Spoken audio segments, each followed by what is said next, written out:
أهلا بكم في فيديو جديد. أحب أقول لكم قبل كل الناس كل سنة وانتم طيبين، ويا رب تكون سنة سعيدة عليكم.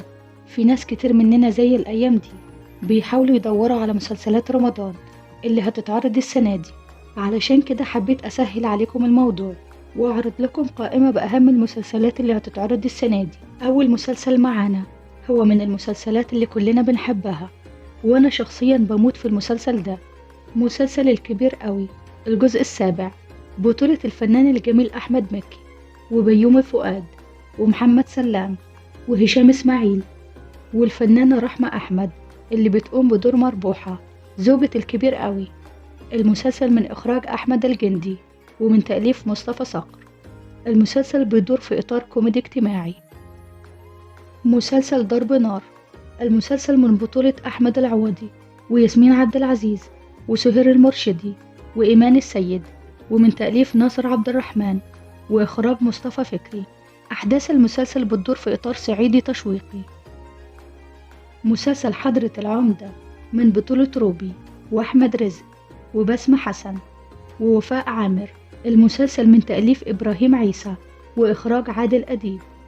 أحداث المسلسل بتتكلم عن بنت بتاخد دور العمدة في القرية بتاعتها، والمسلسل ده من المسلسلات اللي بتناقش قضايا المرأة. مسلسل تحت الوصاية، المسلسل من بطولة منى زكي ونسرين أمين وعلي الطيب وماها نصار. المسلسل من تأليف خالد دياب وإخراج محمد شاكر. بتدور أحداث المسلسل في إطار اجتماعي. مسلسل سر السلطان، المسلسل من بطولة الفنان أحمد فهمي ومن إخراج خالد يوسف وقصة الأديب يوسف إدريس، ودي من المجموعة القصصية لحادثة شرف. قصة المسلسل بتناقش الخرافات اللي بتحصل في الأرياف، زي لما ناس يعملوا مقام لشخص معين ويطلبوا حاجات وفلوس من الناس. والمسلسل ده يعتبر أول عمل درامي لخالد يوسف. هيشارك في العمل نجوم كتير، منهم أحمد السعدني وأحمد عبد العزيز وحنان مطاوع وأحمد فهمي. مسلسل عودة البارون، المسلسل من بطولة حسين فهمي ونهال عنبر وإيهاب فهمي وسامي مغاوري. المسلسل من تأليف وإخراج سامي خضر.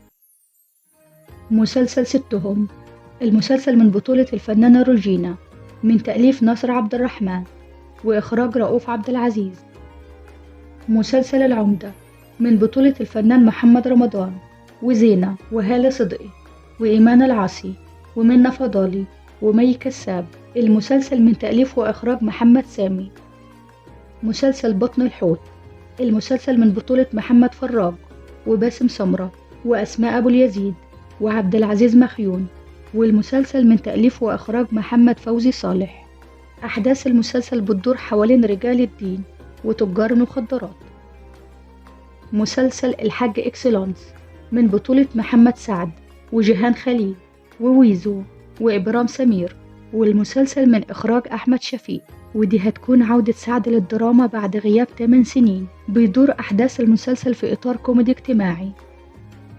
مسلسل بابا المجال من بطولة الفنان محمد شعبان وياسمين رئيس وسوسن بدر وباسم سمرة، من إخراج أحمد خالد موسى وتأليف أحمد عبد الفتاح.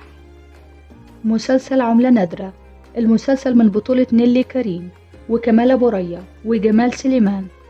المسلسل من تأليف مدحت العدل وإخراج محمد جمال العدل.